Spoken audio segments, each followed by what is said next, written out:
Boom. We're on. Yeah, we're on. Yeah, we're on. Oh, Oh my intro. God. You know you're not going to let me get through the intro, but hopefully if you're joining us, you already know that it's Marijuana Mind. You already know that I am yours truly, Dr. Justin Davis, and I am with Speaking the Gospel, Cynthia Brewer, my co-host, my one and only co-host, who's giving me little rabbit ears because we're actually in the same room. The same room. That was creepy, wasn't it?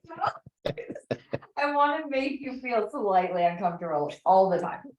Just like a good horror film.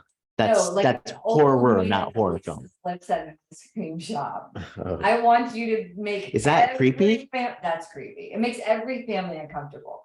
Or like somebody who touches their belly while they look at a girl from afar. That drives me crazy. Nobody has Matthew McConaughey abs. They are not allowed to do that just blatantly and arbitrarily. If you they touch their stomach while they look at a woman, even if they look good, it's incredibly disgusting to me. Yeah, I could see that. I could see that. Maybe it's also disgusting to you if a man did that to you. Unless I had Matthew McConaughey abs, and then I'd want everybody to see. Dude, Matthew McConaughey could get away with anything. Can you do his accent? I want to do his accent. I'm not going to say I can't do it. I'm just going to say I won't do it. Okay, out of respect.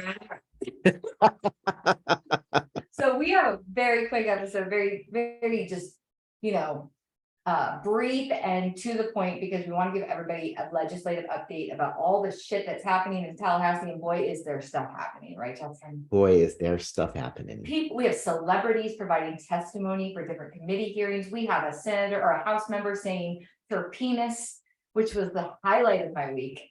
And so I think, you know what, I think we should all start saying terpenes. No, like the company True Terpenes was represented, and she said so-and-so from True Terpenes. Right, we should all say terpenes. We should start saying terpenes from us. Just like, how people say in Florida, this is a Florida thing. So if you're somewhere else, you will have no idea what I'm talking about. Let's go, Brandon. Is that really just Florida? I don't know, but I see it signs everywhere, right?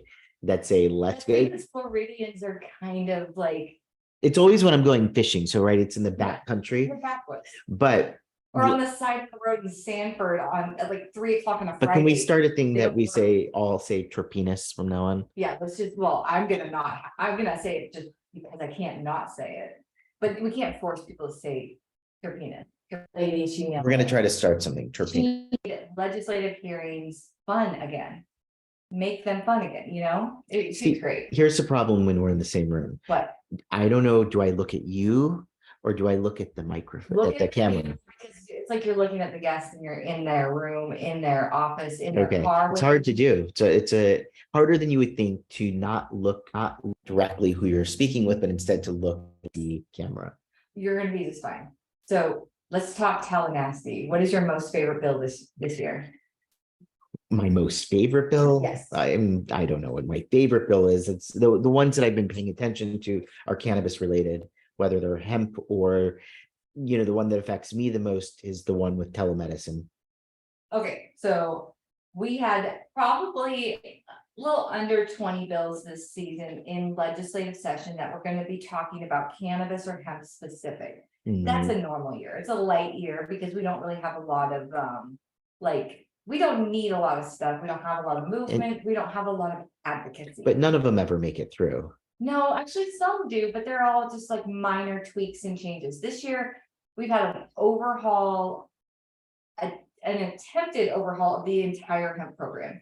And granted, we mostly talk about cannabis. We have touched on Delta 8 in our personal beliefs about it. I've been very vocal about my opinions, but at the end of the day, the hemp program is not just Delta 8.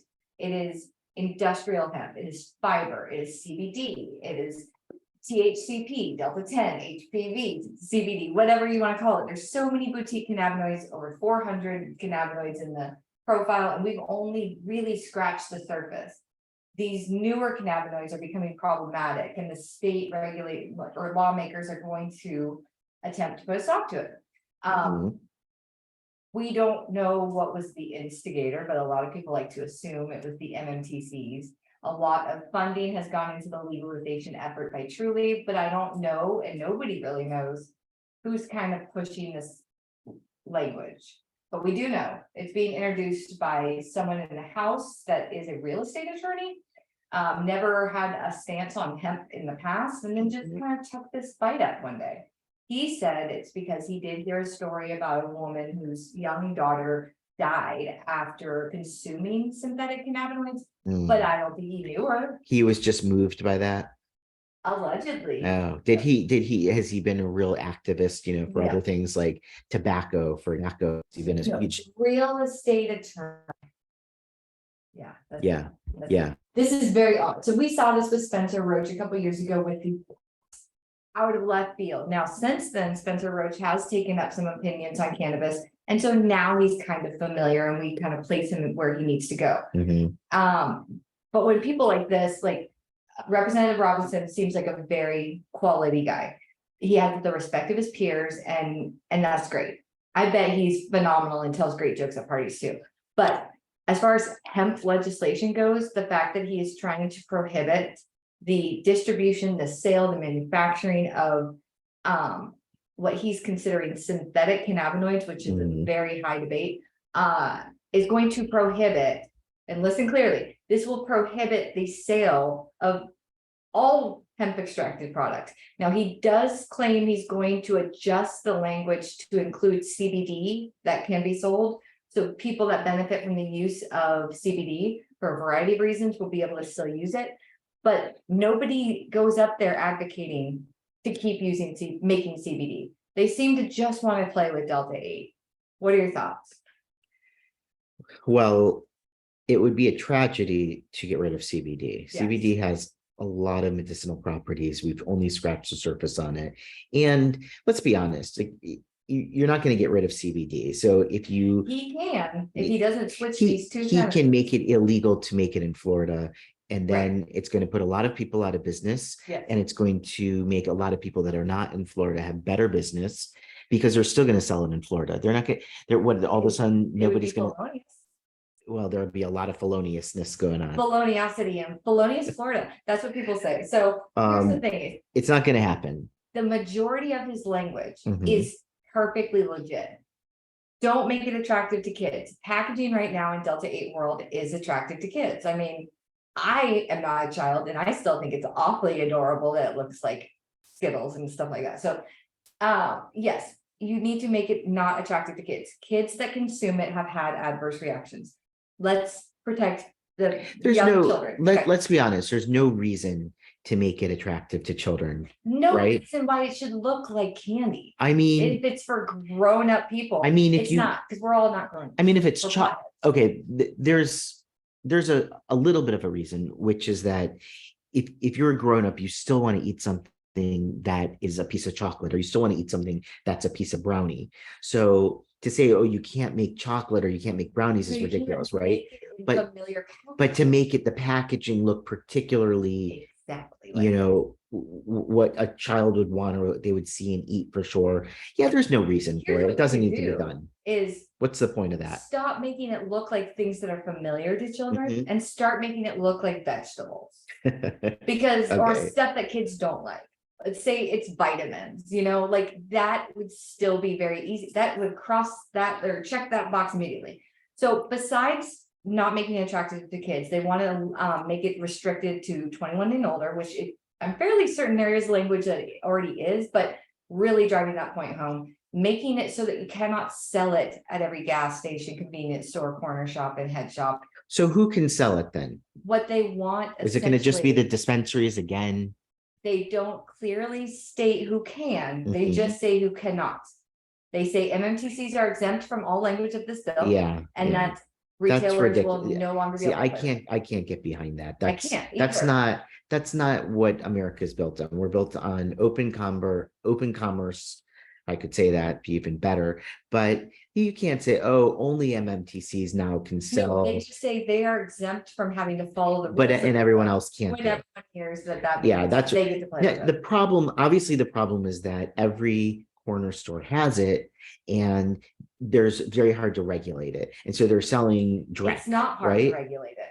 here's the thing. if you have every corner store selling it. No, it's not. There were clear guidelines in place during the hemp program when we promulgated those rules and implemented I love them that word. before. I love that word, promulgated. Before the cannabis program. The cannabis program is still rolling out. It's been 5 freaking years, y'all. Okay, we do not have a seed to sale software. We do not have a lot of the language. We're barely getting by with the stuff that we do have, and it's kind of maybe working. We messed up. We need to accept responsibility for the fact that we created loopholes that people capitalized on, and now we either fix it or we fuck off, because cannabis has strict like checks and balances. Hemp had it, but when Nikki stepped out, or like it's gone, now there's a new commissioner. Every single bit of information about hemp and cannabis has been removed off the FDAC's website. The majority of their Why was inspectors have that? been fired. Was that done basically to punish her? I think, here's my personal opinion, not the opinion of Marijuana Mind, our affiliates, investors, fans, whatever. Here's what I think. Daddy DeSantis, he was going for re-election. This is just whatever, just my thoughts. Going for re-election, he has an opponent, 2 opponents. He's got Nikki Fried and he's got Charlie Crist. Okay, when it was all of them. Nikki was not under his control as the commissioner of agriculture, so she could be pretty combative, and she was. Like, more power to her. She had some fire, and I love that. Charlie Crist was difficult because he was so flip-floppy, so we kind of knew we were going to write him off. But Nikki had that fire, and she was willing to poke the bear. While they're like deciding who's going to be the governor, and then gradually finding that she's probably not going to make it, that means her job's gone. And Holly Bell's job as director of cannabis is gone. So she poked the bear. She tried to expose the bear for some of his wrongdoings. And now the bear is the governor and she's out of a job. So what's the one thing she was passionate about to like a fault? And that is implementation of her part, which is the hemp program, and which she did very efficiently. So he took that from her. Yeah, I think that's probably a fair analysis. Like, I'm just saying, it happened with Disney. Okay, Disney poked the bear. Now Disney doesn't have all these extra perks. Nikki, I don't think he intentionally did it to hurt Nikki. I just think it was like, yeah, I won. I'm gonna go ahead and just like show everybody. I think that's right. I think the problem is that you're not going to get away with getting rid of hemp. It's just not going to happen. And so information is ridiculous. If you over-regulate, you're going to either create a black market or you're going to create a market where Floridians are punished, and you're still going to have hemp there, right? And what was the guitar playing making out of hemp guest name from the other episode? Is this the other day? Yeah. I'm so bad at remembering each guest's episode name, but I remember what they say. He said he was an awesome cat. I like that guy. He was pretty cool. He was entertaining. He was he liked fiber though. The stuff that nobody wants to play with. The renewable. But what he said was, once it's out of the bag, like see, even Delta 8, you're not going to get rid of it anymore. It's here to stay. So what's important, I'm embarrassed for what a black market Delta 8 product is. What's important is that it's safe, right? Like, it's not like, why shouldn't let's just say theoretically Delta 8 is safe, right? Let's say it's made perfectly and it's safe. Then why can't somebody use it? Who's to say like, oh, I'm sorry, you're allowed to get high with THC, right? You can't, it's not fair to say that. You're not allowed to be outside of your state of mind without permission from a higher So who's to say, oh, you can use this to be out of your mind, you can use this, not this, we're sorry, not this. It should be about safety. It's about punishment, not about safety. But it should be about safety. Yes. So if something is safe, like Delta 8, that's probably here to stay, then okay, let it be so. If it's safe.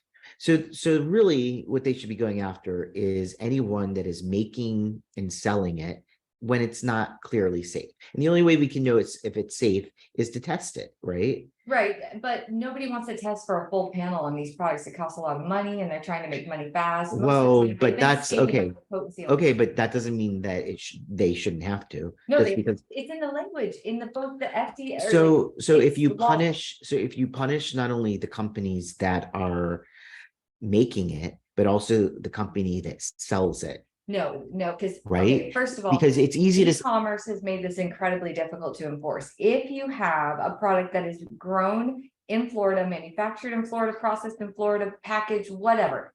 If it's sold out of the state of Florida, the Florida rules are in effect for hemp extract, which is considered a food safety issue of FDAX, okay? So food safety took on the regulations. They gave us the exact items they wanted us to test for at the action levels that they required. The federal government reflected those exact words in their regulations. So it is in both sides mandatory to test your products that you're making. But and selling what happens if you don't and you get caught? You can only be caught if there's enforcement. I'm gonna go right back to the stop So sign. there has to be why doesn't every corner Just- Jiffy or whatever it is, 7-Eleven corner little store, why don't they sell alcohol to minors? Here's what I'm gonna do. Why don't they? I'm Oh, gonna go no, back answer to the stop sign answer the comment I question. made. If you run a stop sign and there's Mhm. no cop, did you break the law? Yes. Yes. If you run a stop sign and there is a cop, did you break the law? Yes. And it's able to be enforced, correct? Correct.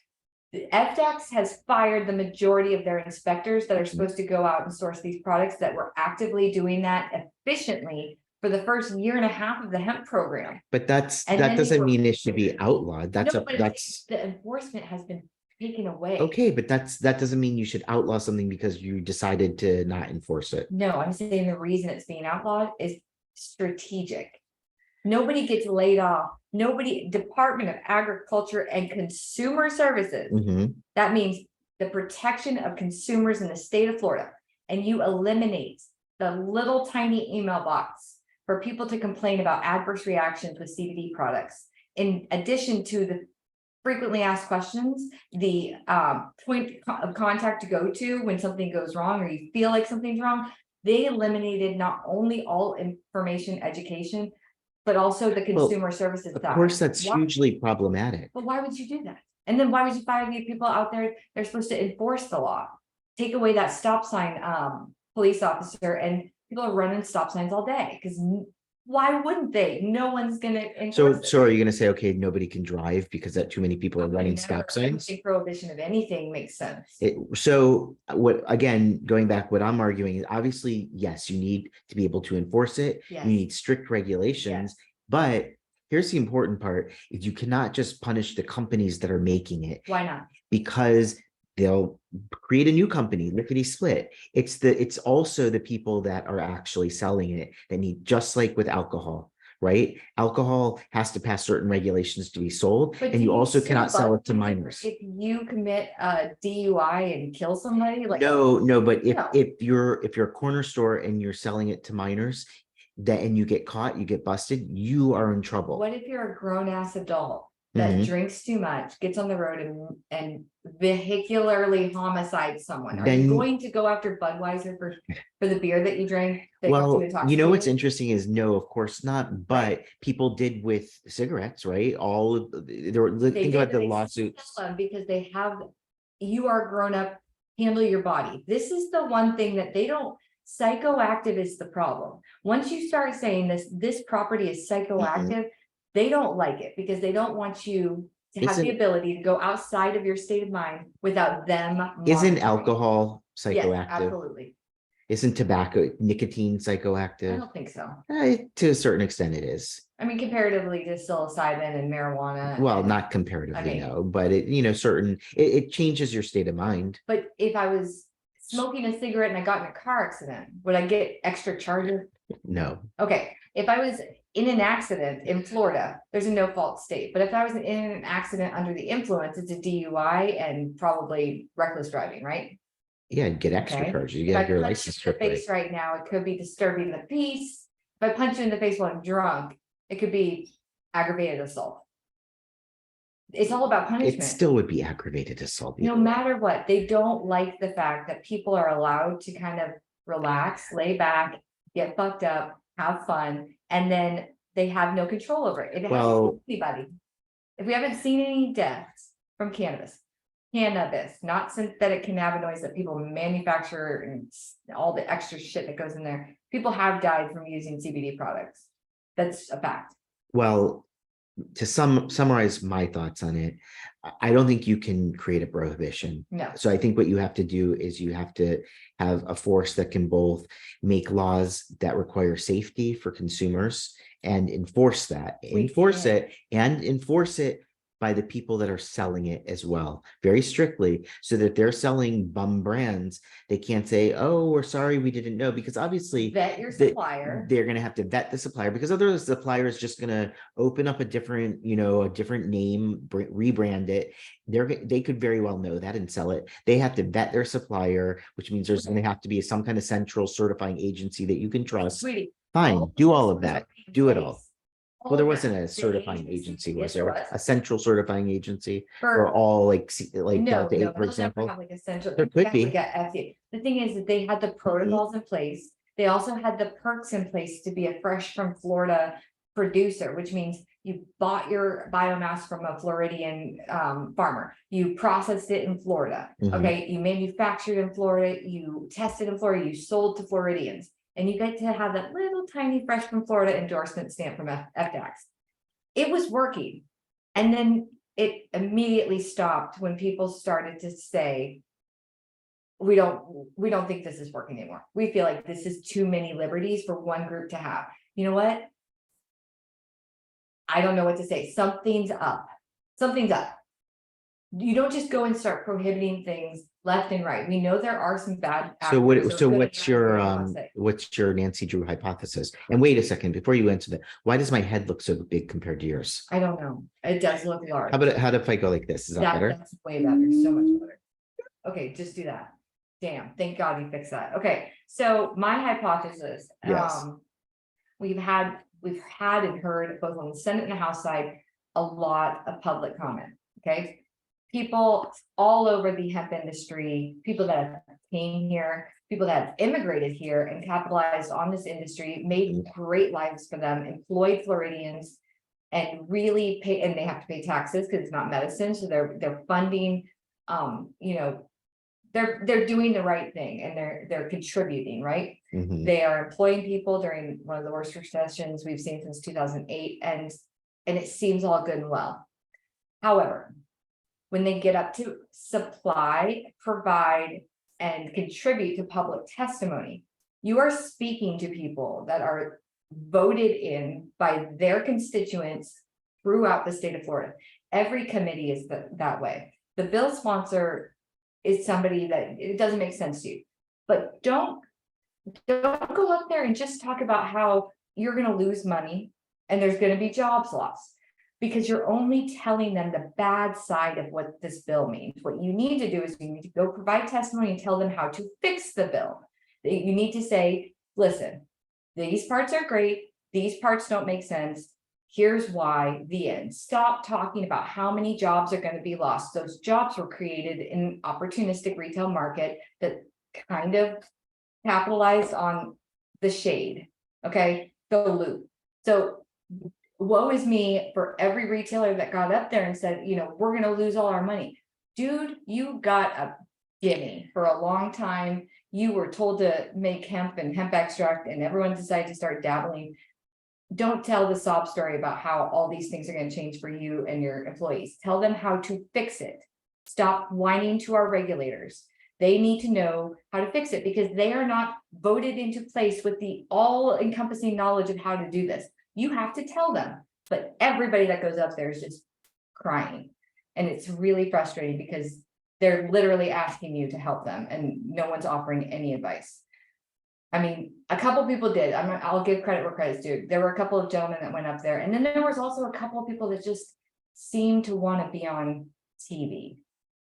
Yeah, some douchebags. I can't say that anybody is or is not a douchebag, but there are douchebag-like tendencies that seem to be happening, and people are embarrassing the entire industry I would encourage, if anyone's gonna go out there and provide testimony, tape them to the seat. Okay, only one person has to have one message. All the stats are the same, dude. Repeating it is not going to drive it home. Tell them how to fix the bill. I've contributed my comments to them. I just am not gonna go out there and stand in line with 45 other people that are talking about the same thing. I'm gonna try and do it the better, more efficient way. And if somebody you think is going to make our industry look bad, tape them to the seat. Okay, they wave in opposition. That's what we need to learn. Wave in opposition. That means it's recorded. We know you don't like it, but hearing the same BS over and over again is not helping our lawmakers fix this bill. And it's going to pass and everyone's going to be prohibited from using it. And then what are you going to do? Who are you going to complain to? What's that saying? Part Did. Okay. The only other bill that's surviving Tallahassee and wonderful times is your bill. The Justin Davis bill. It's SB 344, HB 387, physician certification / telehealth. Yeah. What's funny No. is that all of my trouble started because I essentially I didn't introduce this bill, but I went before the medical board and I suggested very politely the contents of this bill to them many years ago. They weren't ready to hear it. It was a mistake, I'll admit it, because they weren't ready to hear it. It got me in trouble and I suffered greatly as a result. They made an example of you and it was really messed up. But you survived. I survived, but it still took a toll on me for sure, both financially and emotionally. It was a scare tactic that they wanted to use to kind of make sure everybody would fall in line. That came after you. Justin, myself, many of our colleagues that are esteemed colleagues have been there since the inception. Justin got the shit end of this deal. But now, years and years later, after everything's kind of settled down, it's being introduced and it's actually passing. Like it looks like it's moving through the process very efficiently. And they did it in a smart way though, because originally I will tell you that the rules were different. And so you had to see someone 3 months. You remember you had to see someone 3 months before you could even certify them? All the way before you could have even THC? Before then, let's go 2014 and before, when you had to have terminal, right? 2 positions. Okay, I'm saying throw back, we're gonna throw all the way back. Yeah, so before you could have THC, you had to be terminally ill. 2 positions to give you permission. And then what was the qualifying conditions back then? Well, there was terminally ill or for THC. No, THC was only terminally ill. Okay. And then you could have CBD if you had epilepsy. It was like 1700 kids. If you had chronic muscle spasms. It was a weird one. But it was for younger people, right? I thought it was for children. Well, just epilepsy. So if you had epilepsy, seizure disorder. So then we passed Amendment 2. We were able to get a medical program, and the physician section of 381-986 was very specific about how you are going to be qualified as a physician. How long is that course? At the beginning. Well, it was like a day-long course. Okay, then they cut it down. And it was $1,000. Yeah, or a little over $1,000. A whole day plus $1,000 US. No way. I actually took that course and graduated and realized that there was no marijuana program yet. I was like, what the fuck? Like, I just spent an entire day, spent $1,000, and I have nothing to show for it. Probably not either. Well, a little bit. It was a better course, obviously, than what they have now. And I went in and I didn't know, a lot of specific. It was an okay course. It was certainly. What do they teach you now as a physician? Now the course is bare bones, and it's really, they're pretty much asking you legal questions, like. Cover CYA, cover your ass. It's CYA. It takes about, I don't know. For me, it takes me 5 minutes because I can just go straight to the test and take it because I already know everything. But you go through everything, don't you? No, I already know it. Do. I know it. I know all the answers. To everything. Doesn't matter. I take the course. I pass it 100%. I got 100% every time. But it's laughable. But even if you were taking it for the first time and you had to go through it, piece by piece, you're not going to learn very much from it, but you'll know the basic regulations. Does it teach you how to read a COA?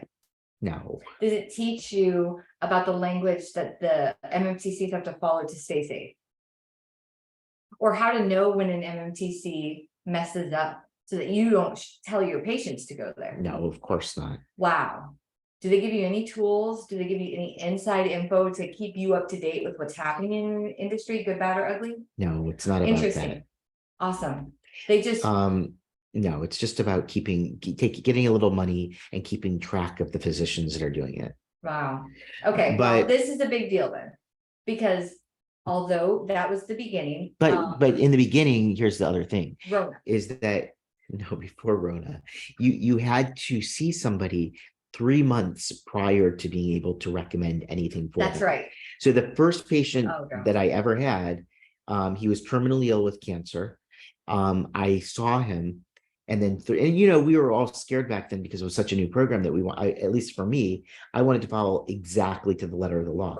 So now in retrospect, I could have been like, well, I knew him before as a person. I could have counted that. I just didn't know. So I was like, okay, well, I need to officially document it that I saw him and he's my patient now. And then 3 months later, when it was almost time that I could go ahead and allow him to have marijuana with THC because he was terminally ill, he died. He never got it. Yeah. So my first patient actually died in that 3-month period before they could have it. And that was obviously a problem. That was one of the reasons why we needed telemedicine back then, is because there weren't many physicians. So you only had a handful of physicians for people all over the state of Florida. Yeah. And you had to see them 3 months beforehand to establish them. So being able to do that at least through telemedicine and get them established, and then make an appointment 3 months later was important. Yeah. But they changed it again. They changed it again. And then we had Rona, and they allowed permission to do telehealth because of Corona, which makes sense. But it had to be, time. but it had to be. And this, of course, was not followed by many physicians, and it was abused by many, but it had to be with your own existing patients that you had seen. So you had a number of the worst actors just started doing telemedicine for everybody, whether they were existing for anybody or not. They would just say they were never seen by like over 20,000 people like this. The kind of bad people were people who would say, oh, you're an existing patient of this other doctor, come over to me and I'll give you a giant discount. But without ever seeing them, which was also illegal, but less illegal, I suppose. I mean, you could say, oh, it's black or white, it's legal or not legal, but maybe it was a little less bad, even though it was still illegal, than never seeing them at all. Rules are black and white. There is no gray. The rule said, do this. And people who don't do that are, they're venturing outside. But it was convenient, it was helpful, and medical necessity. Marijuana was medical necessity during Rona. So they had to accommodate all of these things because it's medicine. So I'm not gonna say once Rona is over, because it's not over. I say once Rona kind of settled a little bit to something workable, they took it back away and they said you can't do telehealth anymore. Right. And what we're seeing is people just, what are you gonna do about it? How are you gonna catch me? Okay. And then they're also going above and beyond. They're actually not even seeing patients. Some doctors. That was a problem during Rona as well. But but not being on site and having a nurse practitioner do everything. Yeah. And you're in and out in a couple minutes. Or some companies didn't even have that. It was 100% telemedicine. Yeah. Then you had some that just weren't on site, and then you had, which still happens, by the way. And then you had some that were just poaching from other people, but illegally.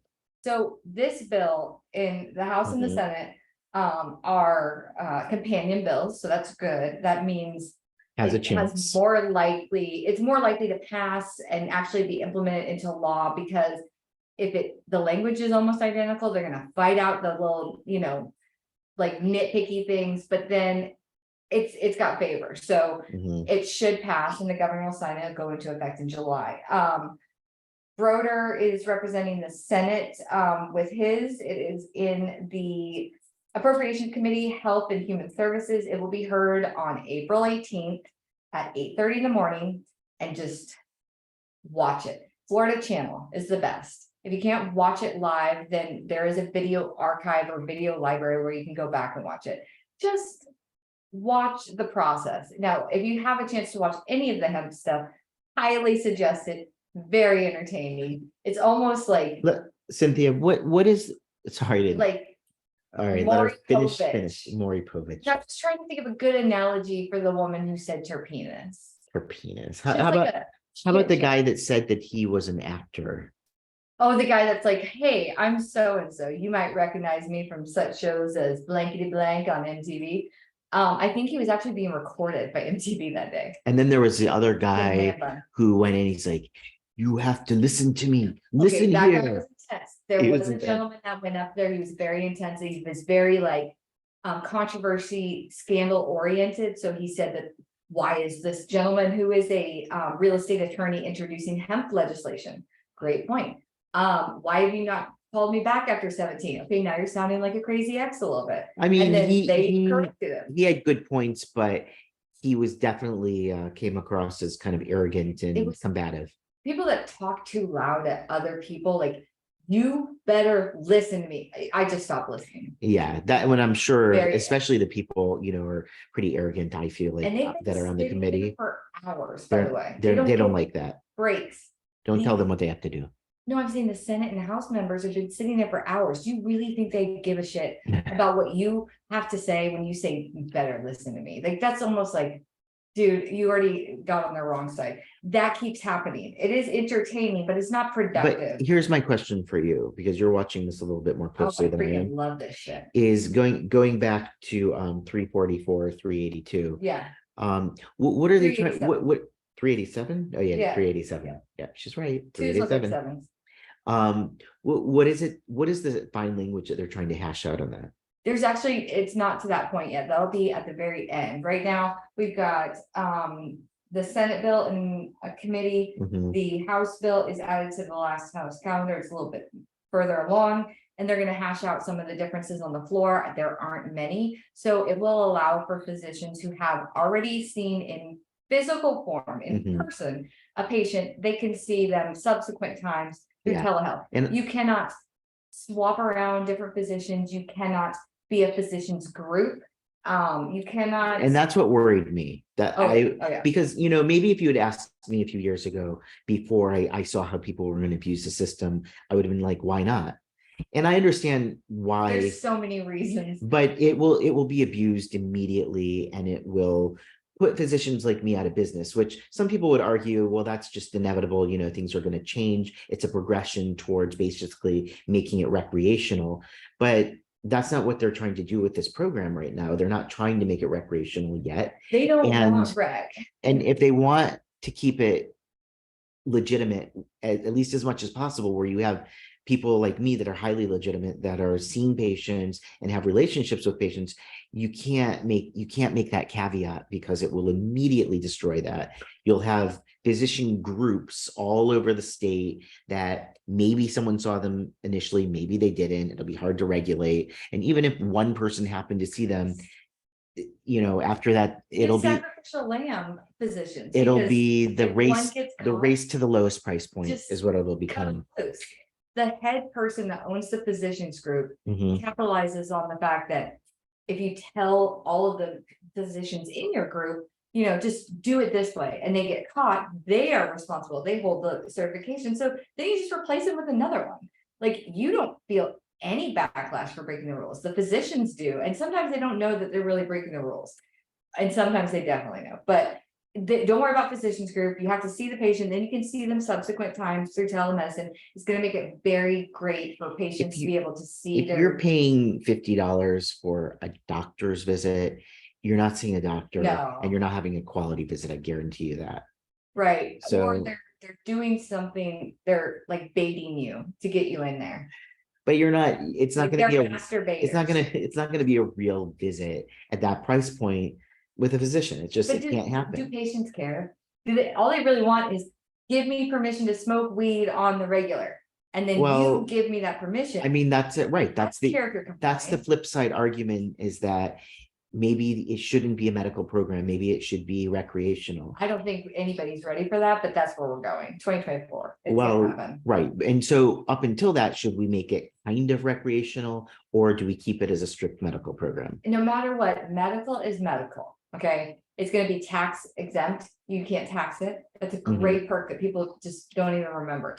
There will be more competition, which means the prices will be lower soon, because competition is going to lower prices. But when We've seen you, this but, in the past and I've few said years. this a million times, but when you know, if you're saying, come in and see me, 5 minutes and you're out, I'm saying, okay, would you like some marijuana? Great. Okay, Yes. check. Yes, please. All of it. $50, you're medically certified. Yeah. Okay, sure, they're medically certified, but it's not a real medical certification, right? It's a pill mill. Slip. They're get out of jail free card. It depends. A lot of, the people that make their way to see me do because they want someone where they have a relationship and they want education. The people that suffer from one of the qualifying conditions that are not anxiety, PTSD, and has to be a physical disorder, do you think they care? Some of them do, yes. I Some think not. people that suffer on a daily basis and see medical benefit from cannabis. Now, I don't think I'm someone who suffers physically, Mhm. aggressively. If I was, I would need to make sure that the doctor-patient relationship was sound and it was secure, No, because you it's- are advising it's me not- to stop taking one thing. It's not and- about that. It's that they're It is. making it into this huge deal that it's this medical program. We have to go through so many regulations that people don't even realize that we have to go Right. through and do so. It's a lot. People don't even Yes. realize how much it is. That everyone has to play by the same rules, otherwise it's not fair. That's what it comes down to. So I recognize that it's going to be recreational within a few years. I see that, right? Yeah. But up until that point, if they're going to make such a big deal that it has to be medical, make all of these very strict rules, then don't punish the people that play by the rules. That's No, not never, right. no. So you have to make it consistent. And when you start passing rules like, well, it's a medical group, anyone in the group, Mhm. it doesn't matter. No longer, you're basically saying we don't give a fuck about the rules anymore, do what you want.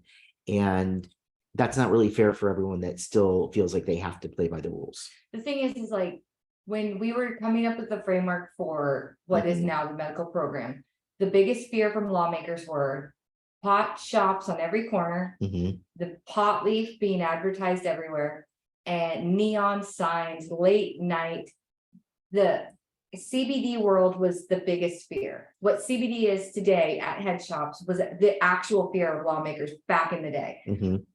Actual cannabis stores are almost like visual vanilla driving past, Oh. but physicians groups Mhm. have been able to advertise in like, different marketing publications. I've seen multiple advertisements or I've heard them on the radio, Hill on the radio, but I also heard like, saw these coupons. They get big pot leaves right above their stupid But practice. you know why the MMTCs are so very legitimate is because they had to be, because the You- lawmakers were scared of it and Right.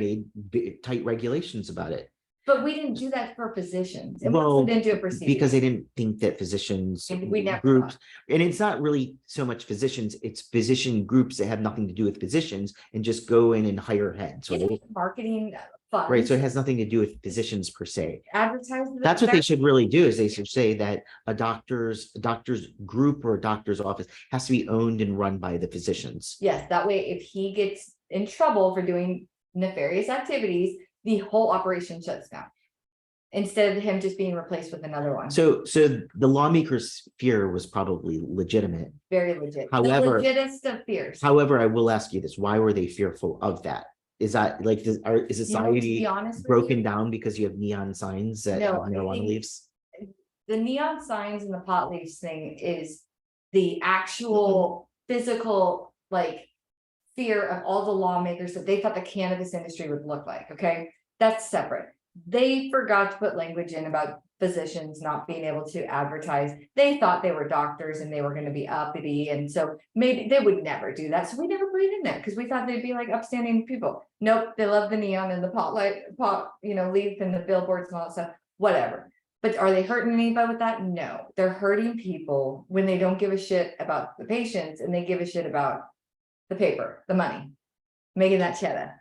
Right? Yeah, because look at how many recommending physicians there were 2 years ago, 4 years ago, and now. It really has not fluctuated that much. Like, it was like 1,700, it's like 2,300, and then it's 18, and it's 21. It's just, Mhm. it's weird. Whereas patients have gone up and up and up. We're almost at 1 million patients. That's crazy. That is crazy. We are insatiable to the other MSOs that haven't made it to Florida. the new licenses that are applicants that are gonna be submitting by the end of this month. They are jonesing for a piece of this pie, Sure and that's are. gonna be phenomenal for patients because competition means lower prices and better deals and good quality medicine and being accountable. Right now, it's a what the Florida situation. Well, the competition doesn't mean that it's going to be better quality and accountable Yes, it is. necessarily, right? Yes, It's making people follow the rules of the regulations. Okay, everyone has to follow the rules, but the thing is like, if I'm Cynthia's dispensary and you're Justin's dispensary, and we've just kind of been like, oh, back and forth, but there's not really anything to lose. We just divide up the patients and, it's not a big deal. But then you add like 12 more people, how do you secure your part of the patient population and You part either of the have market? the cheapest prices, best deals, or you have the best quality. Yeah, you start showcasing 35% weed that's like beautiful and it's feathery and it's got like fur and it gyrates and makes you dinner. Or Sounds like a strip club. I know, right? Or you undercut the sale of the same weed from your competitor and you go on clearance every day. I know a few MMTCs that are on constant clearance. Like Curaleaf. I don't know if they're, yeah, Curaleaf, Constant. LHS. It's great. Oh my gosh, I bought some stuff last night at the cannabis. Shout out to Izzy. And it was 75% off. It was like, Doesn't that worry you though? no, not at all. Doesn't it? Worries me. Okay, okay, here's the thing. If I didn't test for certain companies, Mhm. I wouldn't medicate with them. So I medicate with those who I test for, and I endorse those who I test Oh, for. okay. But Well, I need a list of those. concern. I'm just grateful for the discount. Like, I'm always worried that if they're selling it, for 75%, they're trying to unload it. They are, but they're disclosing exactly why. It's just getting closer to that expiration, and so they know that they don't want to put shit out there. But Mhm. I'm telling you, I bought an eighth of the LSD flower, and that was like a mind fuck because it's like it says LSD on the container. I'm like, but apparently it was close to like an expiration. That it was fire. It was amazing. It was awesome. It was very, very good. It was a 14%. Okay. Or 16. I don't know. It was not in the 20s. It was amazing. I had a great time and I might do it again tonight. Who knows if I'm feeling squirrely. At the end of the day, the clearance is a great way to capitalize and use your registry to your benefit. These new programs with CanPay is starting to reward patients. Last night Did you hear that Trulieve stopped accepting CanPay? Yeah. Yeah, why would that happen? I have no idea, but CanPay is really capitalizing on that because they're like, hey, every time you buy, you get a spin. Last night after my trip to the cannabis, they spun the little wheel thingy and I got 280 times my purchase before the discounts or something. And I had like $193 worth of discounts. I walked out of there spending $60, but I got all these points on CanPay. I'm having fun buying weed. I would like to have the founder or at least CEO of CanPay on the show. If you're listening or if you know the CEO of CanPay, we would like to know just a little bit like we were supposed to have an interesting guest today, weren't we? We did, but we also, I gotta say this before I forget. There's a credit card. There's a cannabis credit card. Really? Yes. I don't know the logistics of it. All I know is that it's heavy. It looks like a black card from American Express. It looks like you're a G when you pull it out. It's titanium and you can buy weed on a credit card. This is a great day for all of us. We should end on that note. Okay, well, where did you get it? At the cannabis. Mic drop.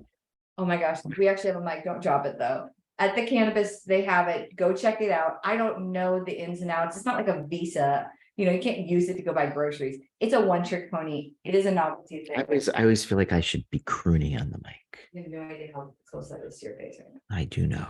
I'm making love to the mic. So what we learned today, everything is shitty in Tallahassee. We'll let you know. Shitty as hell. We'll let you know.